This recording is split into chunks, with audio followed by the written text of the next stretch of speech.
addressed concerns regarding the social and economy surveys. In the census, she clarified that her government had never opposed the conduct of these processes.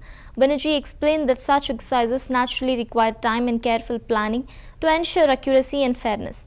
She emphasized that the administration's focus was on maintaining transparency and efficiency while carrying out these important tasks. The Chief Minister noted that misinformation was being spread about her stance and reiterated that state remained committed to supporting national processes. Her remarks aimed to reassure citizens that government valued both data collection and the democratic principles underpinning these exercises. যে তুমি special division করবে না, আমরা তো একবারও বলিনি তুমি census করবে না, তার জন্য সময় লাগে।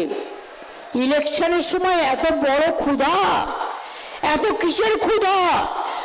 তোমরা জমিদার জোরদার কোটি কোটি টাকা বানিয়েছ, একবারে নোটবন্দি আর এসআইআর এর নামে গণবন্দি, ভোটবন্দি, লজ্জা। আমরা তো একবারও বলিনি যে তুমি স্পেশাল ডিভিশন করবে না, আমরা তো একবারও বলিনি তুমি সেন্সাস করবে না, তার জন্য সময় লাগে।